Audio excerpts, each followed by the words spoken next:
Right then, everybody, welcome back. Hope you're going to have a good new year tonight. I guess none of us are going out, are we? But hope you can celebrate with friends or family or whatever you can do while being fully locked down.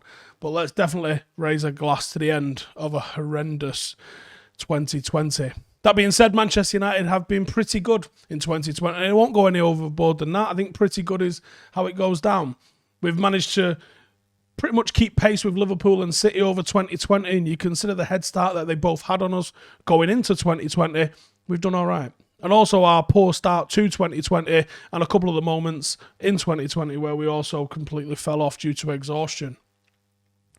So I think okay kind of settles it. And yes, it's largely down to the impact that Bruno Fernandes has had, but I think there's more factors to that. And I think all we need to show going into this now is this Manchester United team is ready to compete. It's now on the board and the fan base to support Solskjaer in whichever way that actually manifests itself, but support him in getting the job done. And the job done would actually be delivering a title to the people of Manchester, or to the 7/8 of Manchester that is red. Now, New Year's Day, new start, new tier, new us. We have Aston Villa. High-flying Aston Villa. Aston Villa, this year's Sheffield United. The surprise package, which is going to take someone's spot in the top half of the table. Well, how high they can go is anyone's guess. At the moment, they're absolutely flying. There's a few players that are in form. There's a few players that we have to keep an eye on. But Dean Smith's absolutely killed it. He likes a very dynamic 4-2-3-1, and he's played that for the majority of the games this season, and they have been thriving. They've won 3 of their last 5 games without tasting defeat. They sit in 5th, just 6 points behind leaders Liverpool with a game in hand. Emiliano Martinez established himself as one of the league's better goalkeepers since his summer move from Arsenal. Banter. Matty Cash and Matt Targett probably going to be lining up at left and right back respectively, or right and left back respectively. In between them, you got Tyrone Mings. He's going to return from suspension, and Konsa will partner him at the heart of defence. Douglas Luiz and John McGinn have formed a very impressive midfield partnership with one of the players of the season so far, Jack Grealish, in front of them in the attacking midfield role. With Ross Barkley still being a bit of a doubt for them, El Ghazi will continue his run of goal-scoring form from the left wing, and he's scored 5 in his last 5 games for Aston Villa. Bertrand Traoré is probably going to be a bit of a threat for them on the right, and I would expect Ollie Watkins and his pace up front, and aerial prowess as a sole striker as well. Star man is undoubtedly, though, Jack Grealish. United missed out on Grealish in the summer after Villa avoided relegation. And I think United didn't want to pay the we've just stayed up price of rumoured to be around £80 million. Thinking we could probably get him for around half that if they went down.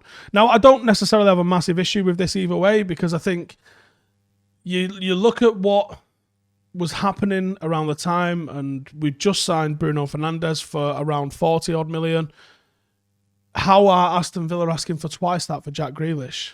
Now, you can put an English tax on top of that, but either way, it was still far too high valued. So I understand the board, as much as I don't necessarily agree with them, I do understand them. Now, Grealish has been involved in 12 goals in 15 appearances. He's got 6 goals himself, 6 assists. Just to emphasise how creative he's been for Villa, though, Watkins created the second most chances for Villa this season with 16. Right, I'm going to repeat that again because I'm not sure you was listening. Watkins has created the second most chances for Villa with 16. Grealish has created 49. Without Jack Grealish, Aston Villa are in trouble, big time. In fact, after their 1-1 draw with Chelsea on Monday, no player had created more chances in the Premier League this season than Jack Grealish. Everything Dean Smith's sides do, he makes happen. And you'll probably remember the stunning goal he scored, earning a draw for Aston Villa at Old Trafford last season. It won't be ridiculous to suggest he's been one of the top creators in Europe this season. So United definitely need to find a way to deal with him, because he's an absolute undeniable threat. Right then, before I give you my United 11, I've got a quick word about SportsBroker. So SportsBroker is a new gaming app that allows you to buy virtual shares in football teams. Use your football knowledge to buy shares and hopefully try and sell them for a higher price. The price will change depending on how the team performs on the pitch. SportsBroker takes in more than the final score into account. So everything from possession, corners, cards, shots, goals, all has an impact. So whether your team, even if your team loses in a match, there is an opportunity to benefit from any positives in your team's performance. When buying and selling your virtual shares, SportsBroker provides you with live stats to give you all the action as it happens in play. You also get your own portfolio showing you profit, loss and equity from your trades. And if you join SportsBroker now, you can get a £100 first trade trial. Making your first trade, if your team drops in value after the first match, then they'll refund any losses incurred up to a maximum of £100. Now, I've got 3 to avoid and 3 that I think you should probably be taking a look at. The 3 to take a look at: United. Now, we're probably always going to have United in here because I'm an optimist. United only went up by 1p this week, which I'm pretty disappointed in. But last week, we was telling you Leeds and West Brom and United was our picks. Leeds went up 72%, so anyone who backed that one, fair play. But West Brom went up 1,100%. I told you they were undervalued. They've gone up massively. So kudos to anyone who did manage to get in on that. We was tracking them at 61p, so if you like that one. This week I'm going to say let's drop Leeds and maybe let's pick up West Ham because I think West Ham are pretty undervalued. So the 3 for this week: United, West Brom, West Ham. The 3 to avoid. Now, Liverpool. Why Liverpool, Steve? Well, for one, they've not been in good form. For 2, I think they're very high price. And for 3, let's just avoid Liverpool. I'm also going to avoid Chelsea because they're massively overpriced and I'm just not buying them. And also Aston Villa, not because they're playing United this week, but again, I think they're just overpriced and I think that they probably need to be about 60% of the price that they're at the moment. So I do expect them to drop. So I'm going to avoid Chelsea, Liverpool and Villa. And I'm going to say let's have a look at United, West Brom and West Ham. You can play straight away by downloading the app. The link for that will be in the description, or you can go and check out their website. It is UK only. You must be 18 and over to play, and always play responsibly. As I said, link in the description. Check it out.